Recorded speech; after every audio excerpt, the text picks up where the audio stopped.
Hola, mi nombre es Esteban Chervi y te doy la bienvenida al podcast de Pulsión Digital. Creamos este podcast de emprendimientos y negocios digitales para que te conviertas en una mejor versión profesional de tú mismo o tú misma. Te invito a conocer los webinars y los cursos de marketing y la membresía Prime, que incluye un workshop semanal y acceso a una comunidad exclusiva en Slack. Si este episodio te ha gustado, no te olvides de compartirlo en redes sociales mencionando a @pulsión digital. Por último, si quieres crear tu sitio web en un web hosting internacional con soporte rápido y personalizado, te recomendamos aneolo.com. Te damos la bienvenida a Pulsión Digital. ¿Cómo estás? Hola, ¿qué tal? ¿Cómo estáis? ¿Todo bien por aquí? Bien, muy bien. Bueno, bienvenido a este nuevo episodio en Pulsión Digital. Javier Moral, contanos un poco de a qué te dedicas, qué es lo que haces. Bueno, trabajo en todo esto de Internet. Empecé hace bastantes años ya haciendo SEO y a partir de ahí pues empecé a tocar diversos palos de negocio digital, todo relacionado con marketing online, analítica, buscadores, email, diferentes canales. Y bueno, a día de hoy tengo mi agencia que se llama Disruptivos, en la que hacemos pues desarrollo de negocio digital para empresas. Y también tenemos proyectos propios. Tenemos diferentes proyectos, side projects que llamamos. Hemos lanzado varios y tenemos otros andando. Así que, bueno, me meto en diferentes jaleos. Sí, genial, interesante. Y lo primero que me llama la atención es el nombre, Disruptivos. ¿Por qué ese nombre? Bueno, pues Disruptivos es el nombre de la SL que tuvimos que montar para lanzar nuestro primer proyecto grande, digamos, ¿no? Necesitábamos un nombre para la SL para poder facturar, para emitir nuestras primeras facturas, ¿vale? Pero no cogimos el nombre del proyecto, que en este caso era plandegira.com. Directamente Disruptivos iba a ser como una especie de contenedor de varias ideas, de varios proyectos, ¿vale? Y Disruptivos simplemente salió pues, porque en aquel entonces yo estaba leyendo muchos libros de cómo emprender negocios y demás, y muchas veces salía el término, ya por aquel entonces, hace 10 años, como algo que se asemejaba bastante a lo que queríamos hacer con plandegira.com, ¿no? Que era entrar en un sector establecido y cambiar ciertas normas y demás. Entonces, bueno, hicimos como una especie de concurso batalla entre los socios y Disruptivo fue el nombre que se quedó. Pero no era un nombre para una agencia, era la SL, el contenedor de lo que queríamos hacer, ¿no?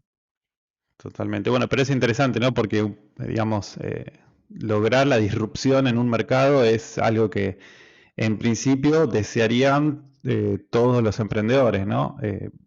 Poder llegar en un mercado, cambiar, establecer nuevas normas, nuevas formas de jugar, nuevas reglas. Es algo que no es fácil de lograr, pero es como un norte, ¿no? un gran objetivo que nos gustaría poder lograr a todos, entonces está bueno pensarlo también desde esa manera.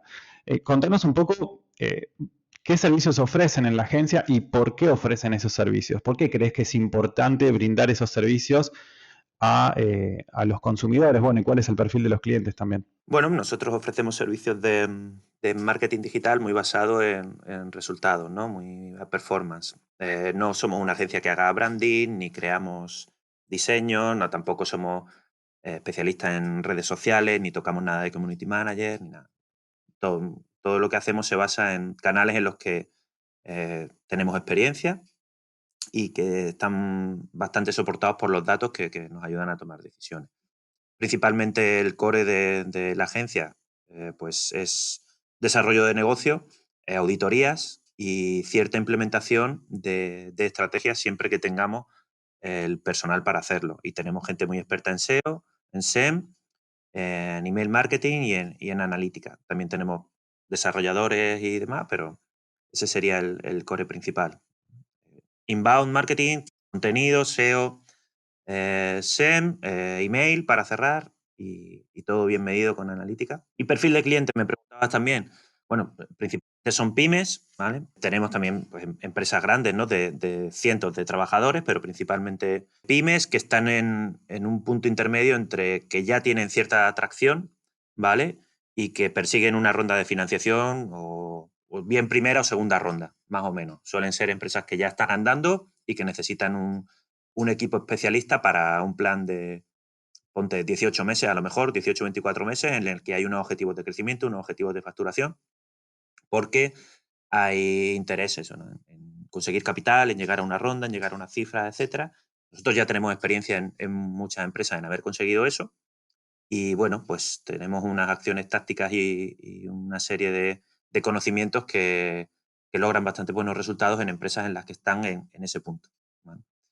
No somos, no somos alguien que te haga una web desde cero, una estrategia desde cero, en diseño y tal y cual, ni tampoco somos una empresa gigante que nos acoplemos a grandes cuentas porque no tenemos esa capacidad. Pero sí que creo que estamos bastante especializados en ese punto. Una pregunta que suele ser bastante habitual, bastante común en las pymes es ¿por dónde comienzo? ¿No? Porque obviamente el marketing digital ofrece distintos tipos de estrategias, distintos tipos de técnicas, de herramientas. Bueno, es un mundo que es cada vez más inabarcable, inalcanzable.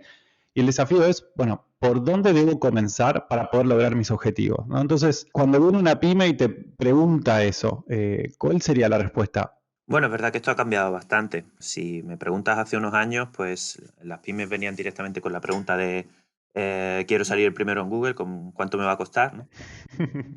Sí. Eso a día de hoy hay, pese a que haya muchas empresas también que empiezan con algo parecido a esa pregunta o esa duda, hay muchas empresas en las que ya la gente ha evolucionado, ha estudiado y están mucho más especializadas, ¿no? Y te preguntan ya cosas más Sí. complejas, ¿no? Yo creo que para empezar es muy importante que o bien te formes o dediques algo de inversión a que alguien te asesore al principio, sobre todo a definir dónde está tu mercado y dónde están tus clientes, ¿vale? Muchas veces las empresas vienen confundidas, piensan que eso, que tienen que hacer SEO 100% o que tienen que hacer SEM 100% o que tienen que estar en las redes sociales o que tienen que tal. Y muchas veces no se han parado a pensar o nadie les ha explicado que su consumidor, su posible cliente o su potencial audiencia puede que esté en un canal o puede que esté en otro, que no hay que hacerlos todos a la vez, ni todos son importantes y que a lo mejor unos sirven para captar y para atraer y que otros van a ser los que le sirvan para convertir, ¿vale? Entonces, esa asesoría al principio, esa guía, ¿no? Esa pequeña guía de por dónde empezar, sobre todo a validar que tu negocio está donde tú crees que está y que tus posibles clientes están donde tú crees que están, eso para mí es crítico. Ahorra muchos comederos de cabeza y ahorra muchas salidas en falso, ¿no? Que llamamos, que hay empresas que salen y empiezan y a los 3 meses tienen que empezar de cero porque lo que han hecho no les servía, ¿no? Y ahí hay un desgaste económico y de energía también importante. Entonces, notas una clara diferencia entre, digamos, sobre cómo están preparadas las pymes, las pequeñas empresas y medianas empresas, que ya saben cuáles son claramente sus objetivos en cuanto a tiempo, en cuanto a dinero, facturación o adquisición de clientes, dependiendo de cuál sea el objetivo, y aquellas que, digamos, de alguna manera todavía no lo saben y creen que tienen que hacer, estar en redes sociales, por ejemplo, porque creen que eso les va a ayudar a vender, pero eso no es una estrategia, ¿no? Entonces, qué importante que es entonces, me gustaría subrayar esto como para quienes trabajan en pymes, que sepan realmente cuáles son los objetivos y ponerles un valor cuantitativo eh, y bueno, y también apoyarse, ¿no?, en la agencia que ya tiene experiencia para saber cuál es el mejor camino y evitar estas salidas en falso. Me gustó mucho el concepto, lo voy a empezar a utilizar, lo voy a empezar a emplear. Claro, porque es real, digamos, Es en verdad, es general real, cuando ¿eh? No, lo digo sí, por propia experiencia, tanto de proyectos propios que hemos lanzado como después de tantos años de verlo en muchas empresas, ¿no? Esa salida en falso para algunas mm, críticas. Hay gente que solamente tiene una bala, ¿no? Por decirlo de alguna forma. Y no se puede sí. permitir salir en falso y se le acaba el recorrido, ¿no? Totalmente. Y creo que, digamos, aporta también mucho valor esta cuestión de que tengan proyectos, side project, ¿no? Proyectos en paralelo que ustedes mismos van lanzando desde la agencia. En eso también, bueno, lo siento muy identificado con nosotros, bueno, en Neolo particularmente, que hacemos hosting, pero también cada tanto lanzamos algún otro proyecto. De hecho, Pulsión Digital es también parte, digamos, nació, ¿no? A partir Claro. del equipo de Neolo y es interesante porque muchas veces uno lanza un producto, lanza un servicio y cree que va a ser un éxito total, que va a estar espectacular, que va a estar genial y es un fracaso total, por más que esté la audiencia, quizás uno salió antes o salió tarde o salió imperfecto. Entonces, esa experiencia, digamos, te ayuda también a la hora de trabajar con tus clientes. Sí, sí, por supuestísimo. De hecho, pues muchas veces utilizamos los proyectos propios como pues como un pequeño ecosistema donde probar cosas que nunca jamás probaríamos con un cliente, sobre todo pues temas de SEO y demás, temas más arriesgados, ¿no? En este caso, donde tensamos la cuerda siempre es con nuestros proyectos propios, ¿no? Y las enseñanzas que sacamos a partir de ahí son las que podemos aplicar después a los clientes, ¿no? Después de haber sido testeadas. Pero bueno, esto viene desde formación profesional de llevar haciendo SEO muchísimo tiempo, ¿no? Lo único que lo aplica un poco al resto de canales. Esto también hace que si has tenido experiencias previas con cosas que has visto que no han ido bien, pues puede que te llegue un cliente al que le digas, me parece muy bien que tengas mucha ilusión con tu negocio y con tu idea y con tu modelo, pero creo que por esto y por esto no te va a funcionar, o que no te va a ser rentable, o que estas cifras que me traen son, son demasiado irreales. Y eso también cuesta decírselo a un cliente, ¿no? Porque muchas veces piensan bueno, que estás quedando un poco con ellos o que no crees o se lo toman a mal y se ponen a la defensiva, ¿no? Y bueno, yo prefiero en este caso ser honesto y perder un posible cliente, pero no sé, aportar esa experiencia desde un principio y decirle, oye, pues si yo estuviera en tu piel lo haría así o asá y tiraría por aquí y por acá. Esto que me planteas a lo mejor no le veo recorrido con nosotros, ¿vale? Con lo que nosotros podemos hacer. A lo mejor hay otra empresa que te ofrece otro servicio, otra visión, otro punto de vista. Pero siempre lo tratamos de basar en nuestra experiencia, en nuestros datos y en todos los proyectos que ya hemos trabajado, ¿no? Total, todas las agencias no son iguales, todos los profesionales de digital no son iguales, por más que alguien haga SEO, que alguien haga SEM, que haga email marketing o email automation, no todos se focalizan en los mismos verticales, en los mismos negocios, y eso es importante que la audiencia tiene que saberlo, que tenerlo claro, porque puede hacer la diferencia, ¿no? Como bien estamos charlando ahora con Javier. Javier, me gustaría preguntarte cuándo empezaste a hacer SEO, así nos empezamos a meter un poco más al mundo SEO. ¿En qué año empezaste? Creo que debería ser 2007. Yo estaba estudiando telecomunicaciones en la universidad Ujú. y, pues las prácticas de verano que había que hacer, había varias ofertas y a mí me interesaba. Había hecho justo unos meses antes por mi cuenta un curso de HTML de estos y de Flash, de aquellas tecnologías de aquel entonces. Me había gustado sobre todo porque era bastante inquieto y sí que sin saberlo, estaba utilizando los buscadores de una forma pues ya un poco más específica, ¿no? Quizás el haber estudiado ingeniería pues me dio un pensamiento diferente para Claro. poder ver Google, ¿no? Como una herramienta de forma distinta a la que leían los demás. Después de haber hecho este curso, vi unas prácticas que no eran de mi facultad, sino que eran de otra facultad y eran para una empresa que se dedicaba a hacer precisamente cursos, vendía cursos sobre todo de formación para oposiciones y demás, cursos públicos y todas estas cosas. Conseguí Ujú. que me dieran la plaza. Estuve 3 meses haciendo mi internship, ¿no? Mi beca. Aprendí muchísimo en 3 meses y rápidamente, en 2007 en España, no sé cuánta gente habría que hiciera SEO, que tuviera conocimientos de programación y que supiera inglés, pero encontré trabajo muy rápido. Empecé con empresas sobre todo extranjeras que estaban aficadas aquí en España, en Andalucía, pues real estate, sobre todo había mucho, turismo, temáticas tipo porno, casino, Viagra y tal. Bueno, pues en la zona de Gibraltar y por ahí mucho. Entonces, pues pude aprender rápido gracias al inglés, gracias a mis conocimientos un poco de ingeniería y programación y a esa primera oportunidad que conseguí, pues desde 2007 haciendo eso. Interesante, interesante. ¿Y cómo ves el mercado actualmente, no? Digamos, alguien que hoy desea aprender SEO justamente y quiere empezar a meterse. Bueno, ¿crees que 3 meses hoy son suficientes como para tener una base o hace falta más tiempo? ¿Y cómo ves el mercado, digamos, laboral para trabajar? Digamos, ¿vos ves que hay empresas que estén contratando profesionales SEO? Uf, ha cambiado muchísimo. Ujú, Ha sí. cambiado muchísimo. Es que no sé, cuando yo empecé, no había esta cantidad de conocimiento que hay ahora, ni había el mercado que hay ahora, ni en profesionales, ni en establecimiento de estos profesionales. Google ha cambiado muchísimo, para nada. Es decir, Ujú, yo ahora mismo, por ejemplo, que hablaremos, me imagino, después acerca de la formación y todo esto, para la sí. gente que entra a trabajar con nosotros, tienen que tener ya una experiencia muy importante. Es decir, yo me veo a mí mismo hace 10 12 años o lo que sea cuando empecé, y con esos 3 meses yo ya sabía mucho más. Yo a lo mejor ya estaba en el percentil 90, ¿no? Por llamarlo de alguna forma, ¿vale? De conocimiento SEO de lo que podía tener la gente en España. No sé cuántos profesionales habría Sí. en España en aquel momento. Yo a los que conocí en aquella época, que sigo contacto con ellos a día de hoy, pues no sé, seríamos 50, es que no lo sé, los que yo tenía en mi radar. Hoy hay miles y miles de personas trabajando. Entonces tú en 3 meses no te puedes poner en el percentil 90 de nada, de ninguna disciplina digital Totalmente. a día de hoy, de nada. ¿Ah? Por aquel entonces era un campo muy abierto, con muchísimas posibilidades. Hoy no, hoy es un mercado muy maduro, con profesionales con experiencia, con muchísimo contenido que ya se ha democratizado, que se ha expuesto, que se ha...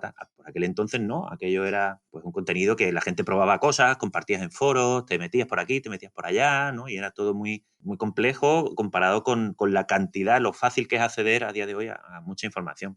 Pero claro, para poder ser un perfil en el que te contraten, pues tienes que haber conseguido formarte primero y después haber practicado por tu cuenta muchísimo para poder llegar a una empresa en la que seas competitivo como trabajador, ¿sabes? Por llamarlo de alguna forma.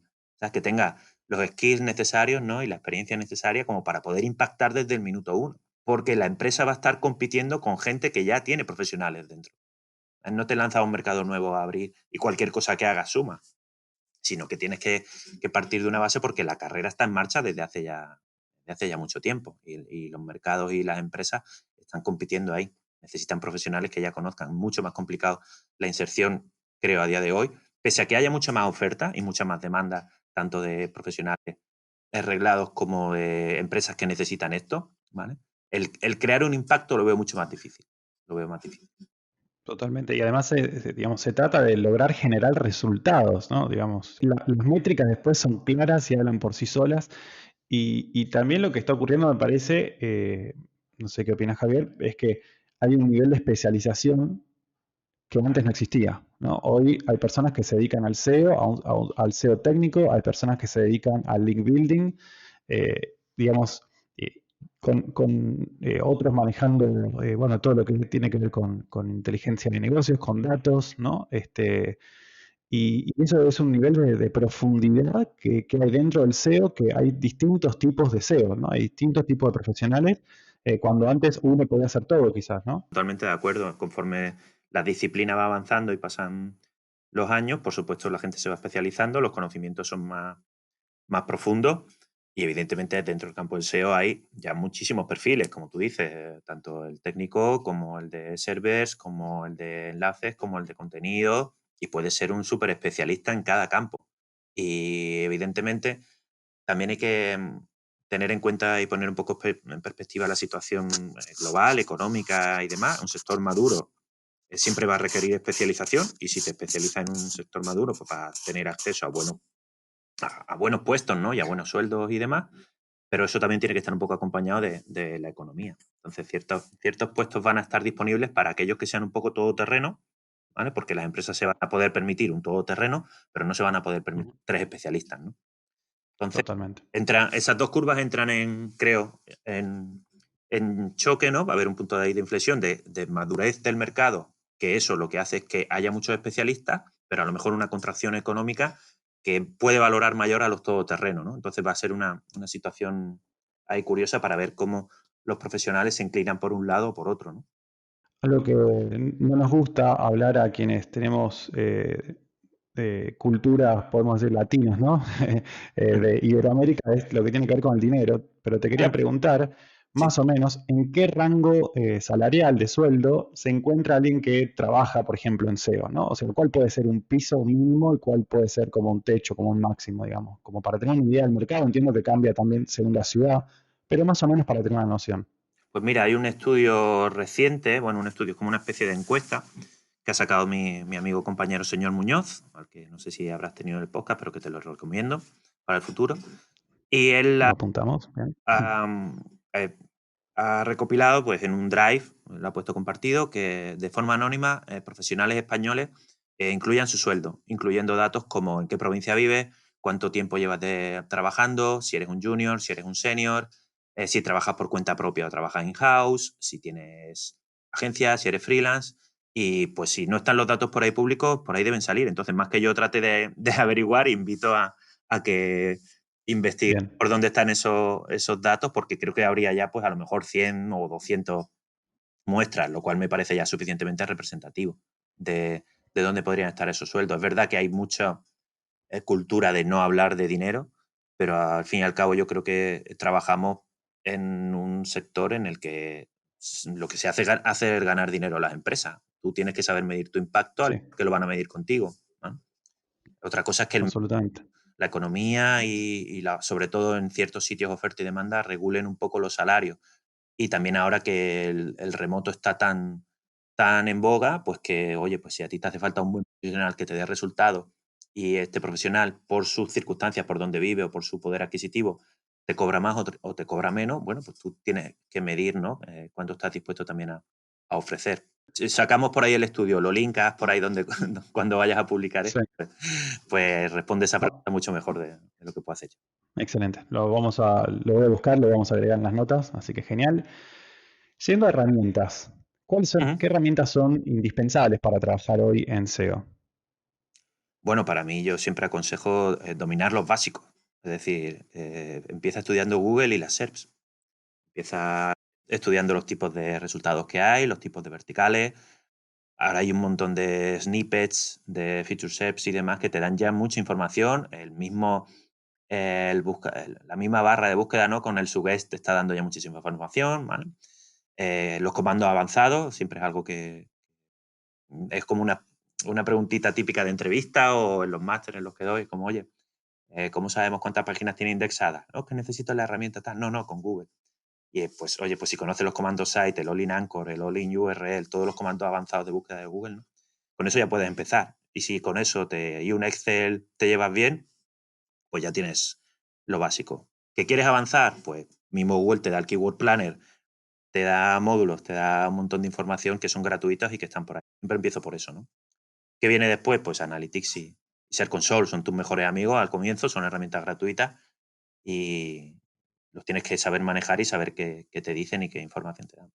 A partir de ahí, pues herramientas hay miles. Tenemos también un Excel por ahí compartido entre mucha gente que es de Annie Cushing, una SEO que lo hizo hace mucho tiempo, que tiene recopilado por pestañas herramientas de todo tipo para cada vertical, como decíamos antes, ¿no? Para cada especialización, si son gratuitas, si son de pago y demás. Y yo siempre recomiendo que utilices las herramientas cuando lo necesites por volumen, porque una herramienta grande te va a dar un montón de datos que a lo mejor lo que te hacen es divagar, ¿vale? Yo no llevo el martillo en la mano todo el día, ¿sabes? Yo me sirva para clavar clavos. Yo cojo el martillo, clavo el clavo y luego lo suelto, ¿no? Si fuera todo el día con el martillo abierto en la mano, pues una pérdida de tiempo. Muchas veces veo que la gente divaga mucho con las herramientas y que realmente no están haciendo nada de valor. A mí, a día de hoy, cosas que utilice todos los días, pues como suite genérica soy muy fan de Sistris, la verdad. Desde hace años la uso, me ha sustituido a varias otras herramientas de consulta. Entonces, como genérica y que me haga mucho apaño, Sistris es la que más uso. Pero claro, siempre llevo 2 o 3 herramientas en paralelo porque nunca me fío de los datos de una solo. Entonces, pues si estoy mirando rankings, pues a lo mejor tengo algo de tipo instalación de aplicaciones en server, como puede ser un run tracker o algo así, para llevar mi propio traqueo de rankings, para luego compararlo con Sistri o con SEMrush, por ejemplo, ¿no? Si necesito cosas específicas, oye, tengo que hacer un crawler, pues me cojo Xenu más antiguo o me cojo Screaming Frog y me hago un crawler de turno. Instalo extensiones también, como el Keyword Surfer, por ejemplo, o herramientas que sacan compañeros, pues, oye, necesito una herramienta para chequear contenido, pues uso SafeCont. Quiero ver tema de enlaces, pues uso Link Affinity, en fin, que dependiendo de lo que sea y del vertical, pues utiliza una herramienta que te guste más o menos, ¿no? Yo he nombrado estas, pero podríamos nombrar, yo qué sé, 50 más, que también al fin y al cabo las usas, pero bueno, hay muchísima oferta. Te dejé hablar porque estabas en una catarata, en una lluvia de magia de herramientas Lo siento, que lo espero que siento. hayan tomado nota, o si no ponen pausa, vuelven hacia atrás y empiezan a anotar porque, bueno, espectacular. Y está buenísimo porque, de vuelta, lo está diciendo alguien que trabaja de esto, ¿no? O sea, no es que No, nos bueno, sí, está claro. queriendo vender, no se lleva una comisión, aquí no No. hay ningún interés comercial, sino aportar valor y eso es súper, súper valioso justamente para todos nosotros. Por ejemplo, el tema de herramientas para el SEO era eso, pero sin embargo, si hablamos de email marketing, por ejemplo, que usamos mucho MailChimp, y igual que con otras, igual que con Google Tag es partner o tal, pues con MailChimp también somos partners ¿Mm? y son herramientas que tienen una knowledge base, pero terrible, increíble, grandísima, ¿vale? Tú te pones por tu cuenta y aprendes un montón. Y no solamente aprendes de la herramienta, sino que aprendes de marketing y del por qué, ¿vale? siempre insisto que la gente antes de usar herramientas que lea y que se informe. Hay muchísimos contenidos. Las empresas, sobre todo las software as a Sí. service, se preocupan mucho de generar esos contenidos porque son la base de la atracción, ¿no? Entonces, yo puedo recomendar muchas, pero igual si te pasas también por nuestra web por Disruptivo vas a encontrar artículos que te hablan de, yo qué sé, de un montón de herramientas o a lo mejor cosas que ya ni usamos, ¿no? Pero hay mucha información. Y lo importante es comparar, yo creo. Que las uses, que las pruebes y que compares. Ya está. Yo sí hablo tan seguido a lo mejor y como tú dices, hago esas cataratas porque las tengo muy presentes en mi día a día. Me resulta fácil, no me tengo que poner aquí a pensar o a decir, ¿no? Como, no sé, si Ujú. futbolista le preguntan de fútbol, pues te habla horas, ¿no? Pues así podríamos. Sí, sí. Aunque muchas veces tienen como grabado, bueno, nosotros acá decimos el cassette, ¿no? Que Ajá. responde más o menos siempre lo mismo. Pero, pero Partido a partido, ¿no? 11 contra 11. sí, fue un rival difícil, fue muy competitivo, por suerte logramos meter un gol. Este, pero bueno, pero eso es porque hay medios y hay prensa también y Sí, cada sí, sí. cosa que dicen después genera un impacto total, pero absolutamente. Hay un montón de contenidos interesantes de directores técnicos hablando realmente de fútbol y demás que también son valiosos. Absolutamente. Y lo que decís, Javier, es clave. Yo la verdad es que veo cuando Ahrefs o Ahrefs, como a cada uno le gusta pronunciarlo, Mm, o Sistrix o MailChimp, bueno, distintas plataformas, ¿no? Que dejan de ser herramientas específicas de SEO o de email y pasan a ser suites, ¿no? De marketing sí. digital cada vez más completas.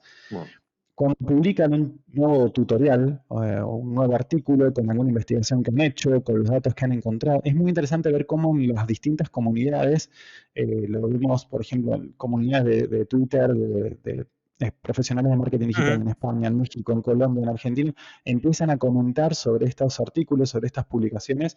Entonces, me parece súper valioso como distintas enseñanzas, por un lado, para quien tenga, ofrezca un SaaS que haya creado un producto, ¿no?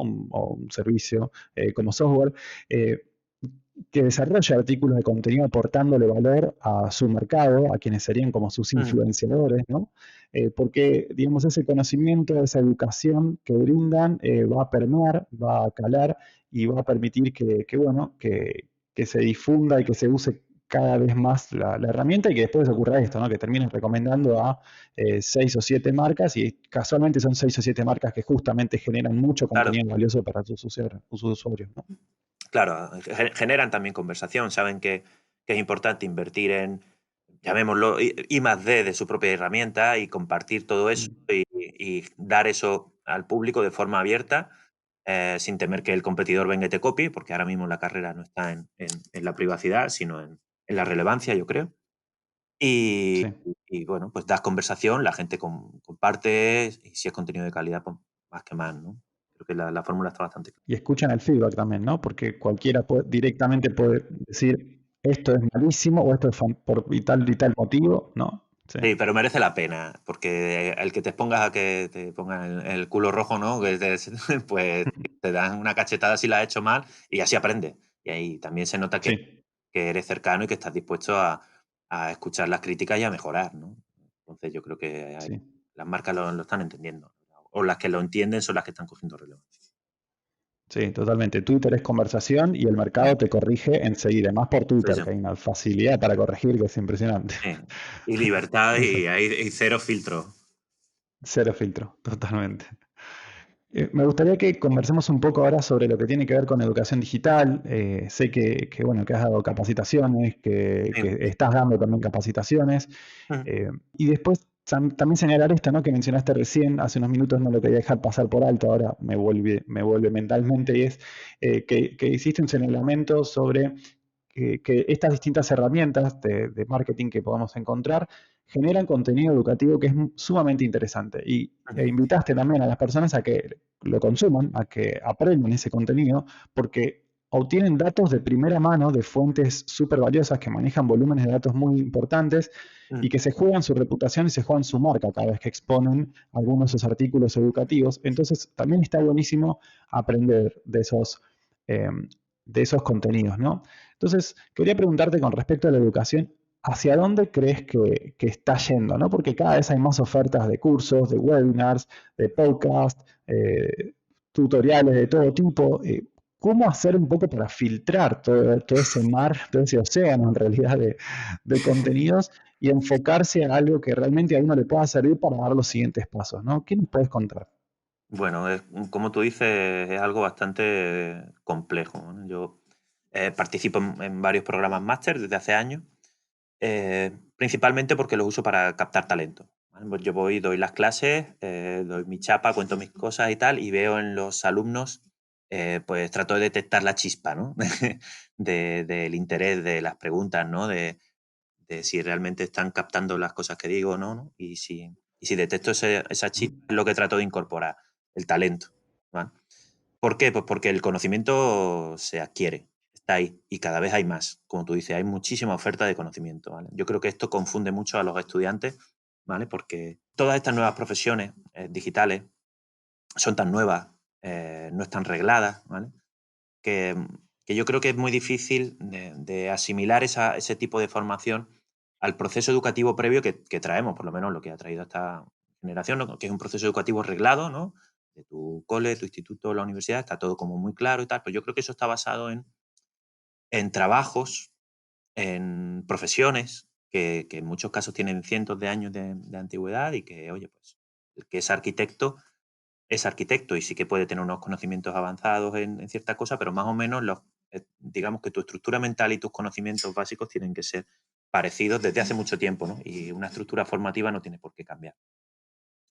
Pero a día de hoy nos enfrentamos a una transición hacia un sistema mucho más libre, ¿no? Marcado también un poco por la economía, por el tipo de trabajo que demanda esa economía, ¿no? Por gente trabaje por proyectos, que trabaje deslocalizado, que haya reducción de costes, que esté especializado, un poco lo que decíamos antes, ¿no? La analítica y tal. Y es que la educación no va tan deprisa como la economía y se generan nuevas necesidades que el mercado tiene que cubrir de alguna forma y creo que estamos en mitad de una transición muy, muy importante a nivel educativo para las próximas generaciones. Eh, por eso veo que ahora mismo en este momento es muy complejo para el alumno filtrar si una formación es de calidad o no, o si el contenido es el que él necesita o ella necesita, creo que es muy complejo, pero porque estamos en un proceso de transición hacia un modelo educativo diferente y hacia unas necesidades del mercado diferentes, con lo cual la formación tiene que ir detrás un poco, ¿no?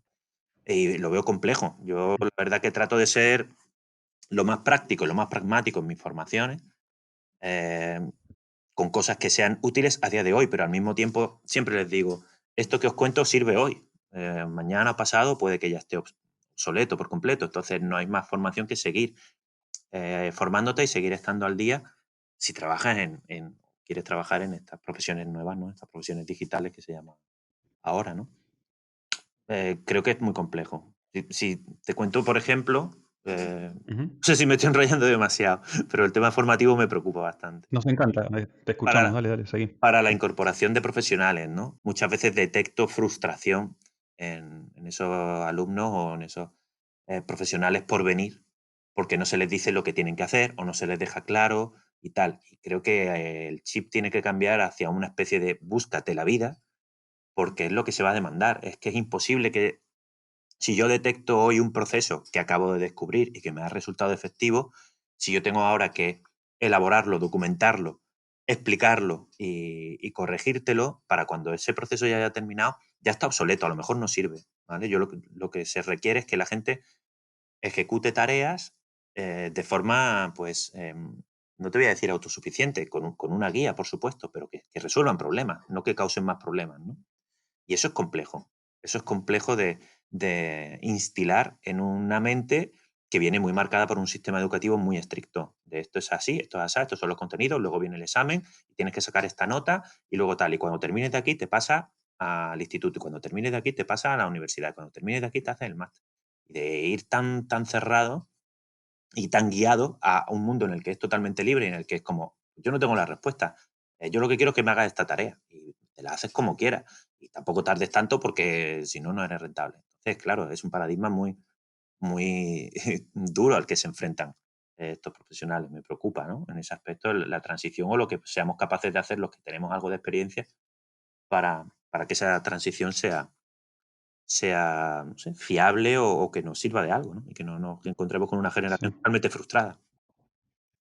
Sí, es un gran desafío, definitivamente. Y, digamos, una de las cosas que veo que ocurren también muchísimo es la dificultad de pasar a la práctica, ¿no? Porque cuando uno estudia, uno aprende, aún continúa el modelo anterior, que es mayoría de teoría, mayoría de casos, pero los casos que se aprenden, la teoría que se aprende, sirve en un plano determinado, pero cuando uno comienza a trabajar en la realidad, se encuentra con la realidad justamente, ¿no? Y esa Mm, realidad muchas veces difiere de lo que uno aprendió en la teoría y, y estas son disciplinas que son eminentemente resultadistas, ¿no? Como decías al principio de la entrevista. Entonces, es un desafío muy grande lograr que la educación sea una educación en donde uno pueda implementar rápidamente lo que está aprendiendo.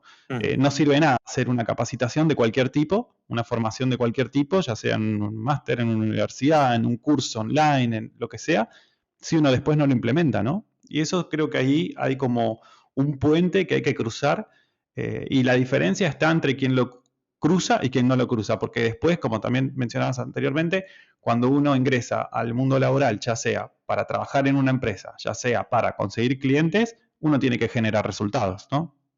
desde luego, desde luego. Esa es la vara de medir. Y creo que esta titulitis que ha habido en las décadas anteriores, pues no va a ser tan necesaria a partir de ahora, sino que se va a buscar eso, ¿no? Los resultados y que la gente sea capaz de resolver problemas, ¿no? Sobre todo porque vamos hacia algo eso, muy especializado, con mucha inteligencia artificial, en la que muchos trabajos van a ser sustituidos. Creo que lo vamos a ver todos, ¿no? No hace falta aquí ser Sí, Nostradamus, sino que lo vamos a ver. Estamos viendo ya. sí, totalmente. Así que es, bueno, esto es clave, ¿no? También lo que decías, Javier, de la educación ahora es continua y no se finaliza, no se termina nunca. Mm, Para ir cerrando, me gustaría preguntarte un poco, bueno, ya vamos varios meses, ¿no? De pandemia, mm. estamos todos también, bueno, obviamente cansados, estresados, hablando con estos temas que vuelven a surgir casi cotidianamente, pero te quería preguntar cómo impactó la pandemia tanto en los proyectos que ustedes están llevando, como side Ujú. projects, como en los clientes, y alguna recomendación, algún consejo que puedas darle a los dueños de pymes, a los profesionales que nos están escuchando para poder adaptarse mejor. Pues mira, a nivel de agencia con clientes, pues hemos visto diferentes tipos de impacto. Bueno, hay sectores directamente que están bloqueados, pero porque no se puede hacer, ¿no? Sectores tipo turismo, Claro, congresos, eventos. Es que esas empresas no pueden desarrollar su trabajo, con lo cual ahí hay poco que pensar. No hay claro, mucho hacer una actitud un poquito defensiva y el que quiera seguir vivo, pues que haga alguna acción de, hey, estamos aquí y esto estamos intentando adaptarnos y tal, pero ahí no hay mucho que pensar, ¿no? Luego, las que están ahí en mitad, hemos visto, sobre todo nos hemos fijado mucho en los diferentes tipos de gestión que hay, ¿vale? Los diferentes tipos, tanto de directivas como de enfoques, ¿no? Hay gente que ha sido muy, muy conservadora y que ha cortado, como otras muchas veces ocurre con las crisis económicas, cortando toda la inversión en marketing, publicidad, crecimiento y siendo súper defensivo en cuanto a costes, ¿vale? Recortando costes. Y vemos por el otro extremo gente que ha detectado oportunidad y que pese a tener menores ingresos se ha querido endeudar en algunos casos o incluso o apostar más fuerte por crecer porque detectan que va a haber mucha gente haciendo posiciones defensivas y que el hueco en el mercado, el pastel, digamos, se va a quedar sin gente y quieren apostar por quedarse más parte del pastel para cuando en teoría se recupere la economía, ya sea gradual o cuando toque, ¿no? Entonces hemos visto sobre todo que muchas decisiones de empresas se basan por eso, por estilos de dirección, estilos de gestión que al final muchas veces recaen en un grupo muy pequeño de personas. En las pymes normalmente en una y en las que empresas un poco más grandes normalmente hay una cúpula de 2 o 3 personas que son las que deciden por dónde van a tirar. Y muchas veces es por intuición o otras veces por la experiencia de épocas pasadas, ¿no? Es por donde vemos el que se tome ese impacto. Y eso, evidentemente, es lo que nos llega a nosotros. Si la empresa decide ir a tope y el sector está a tope, tipo comercio electrónico, hemos tenido clientes que han triplicado, cuatriplicado ventas con respecto al año anterior, porque ha habido mucho auge de de comercio electrónico y de envío a domicilio, y hay otras que están paradas por completo, con una facturación del 5% comparado con el año anterior. Eso es lo que a nosotros, como agencia, nos puede repercutir. Hemos visto peticiones de nuevas empresas que se quieren incorporar y se quieren digitalizar, y la diferencia principal es, se miran muchísimo más los presupuestos, se tienen menos márgenes de tiempo, y es mucho más difícil o más complejo educar a la gente y a las empresas que no han tenido una experiencia previa digital, convencerlos del retorno y decirles además de que estamos en una época de inestabilidad total, con lo cual se pueden plantear ciertas estrategias pero que no tengan retorno hasta cierto tiempo, ¿no? Eso es un poco el resumen en cuanto a servicios para empresas. En los proyectos propios, he de decir que todos los que tenemos nos han ido muy bien. Todos los que tenemos en side projects, ya sea por temática, por demanda o por... No sé por qué, porque a lo mejor hemos ahí un poco abandonado y ahora le hemos echado un poco más de cariño, nos han ido muy bien. De hecho, pues probablemente en Disruptivo vamos a dedicar un equipo ya fijo a esa parte de proyectos propios, ya, no sé cómo lo llamaremos, si I+D o Disruptivos Labs o yo qué sé qué, pero sí que vamos a dedicar a un equipo para esto y que no estén en cliente o en la agencia y cuando tenemos tiempo pues le metemos un poquito de mano y tal, sino que creo que es algo que vamos a partir de muy pronto dedicar unos recursos específicos, aunque no tengan un retorno directo, sino que creo que va por ahí. En este caso, en la pandemia a nosotros nos ha podido afectar en eso, ¿no? En tener más visión acerca de esos Sí. proyectos propios y darle caña y bueno, sin dejar de querer a nuestros clientes, por supuesto, que son los que impulsan y le dan sentido a todo lo que hacemos, pero muy probablemente tenga efectos que todavía no sabemos, ¿no? Totalmente. Bueno, entonces también animamos a la audiencia a que creen side projects, ¿no?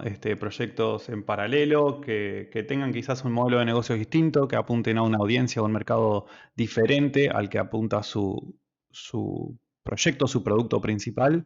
Mm. Porque bueno, estamos en un mundo que en muy poquito tiempo, bueno, ha vivido una disrupción, podemos decirlo, Sí. producto de la pandemia. Claro, y bueno, de repente, de un día al otro, empresas que iban más o menos empezaron a ir excelente Ujú. y otras empresas que iban excelente pasaron a facturar cero, ¿no? Sí, Entonces, total. siempre está bueno. Algunos que dicen que no, que hay que tener como todos los huevos en la misma canasta. Yo creo que hay que invertir un poco en I+D, ¿no? En investigación y desarrollo, Mm, en nuevos productos, en otros mercados, como mm, para ir pensando en el futuro, porque estamos en tecnología y aquí nadie tiene nada asegurado. desde Entonces luego. puede cambiar todo muy rápido, ¿no? Yo, por mi experiencia, sí que he tenido momentos de focus total en un único proyecto y de dispersión total entre muchísimos proyectos a la vez, ¿no? Creo que eso, que la experiencia al final te da un poco el feeling para poder decir, oye, qué 3, 4 cosas son las más importantes y cómo voy a diversificar, ¿no? Y eso solamente Sí. lo puedes saber equivocándote, haciendo una cosa y haciendo otra, equivocándote y aprendiendo. Ujú. Si tu audiencia hay gente que dé servicios o que tenga agencias o equipos parecidos a lo que tenemos nosotros, mi recomendación es, porque estamos precisamente ¿no? muy metidos en esto, ahora mismo para nosotros lo crítico ha sido planificación, gestión de procesos internos y productividad. Todo esto está muy por encima de captar cliente nuevo, por ejemplo, o de llegar a una facturación X. ¿Vale? Ahora mismo estamos focalizándonos en eso. Y por supuesto, para desarrollo de negocio, encontrar nuevas tendencias, nuevas necesidades, imaginarte cómo va a ser el mundo dentro de 18 meses, o dentro de 12 meses, o dentro de 24 meses, y pensar qué nuevas necesidades o qué nuevas tendencias puede haber. Y quizá, bueno, eso, lanzar una pequeña semillita por ahí y tal. Pero sobre todo a nivel de agencia, nosotros hemos focalizado todo en mejora de procesos internos, mejora de productividad, rentabilidad, todos los proyectos que tenemos por ahí, que si Asana, que si Slack, que si el Google Drive, no sé qué, bueno, nos hemos pegado una paliza de horas recopilando y mejorando para Ujú. acoplar todo mucho mejor, que lo hemos puesto muy por encima, como te digo, del aterrizaje de nuevos clientes, en nuestro caso. Genial. Bueno, pero organizarse también internamente, los procesos, las personas, la estrategia es lo que permite después poder escalar Exacto, y exacto. poder, ¿no? Tener digamos, un flujo digamos, de todo lo que es el Customer Journey que sea mucho más profesional también y eso a la larga hace la diferencia, ¿no? Tener Mm, un buen onboarding de un cliente mm, no es lo mismo en una agencia que en otra, o sea, se nota, ¿no? exacto. Uno se puede dar cuenta y lo vive, Mm, digamos, esta cuestión de la customer experience, de que el cliente es el centro, se mm, ven con este tipo de objetivos, ¿no? ¿Dónde está el norte de cada uno? correcto. Javier, vamos casi 50 minutos charlando, la verdad es que no es normal, así que Madre mía, lo siento. bueno, súper interesante, ¿no? Estuvo buenísimo, agradecerte. Te dejo lo que quieras contar de la audiencia, unos segundos más a modo de cierre. No, nada, que ha sido un placer charlar contigo, Esteban, que los episodios que he escuchado del podcast me han parecido muy interesantes, con invitados que aportan mucho valor. Yo creo que estamos aquí para eso, para aportar valor.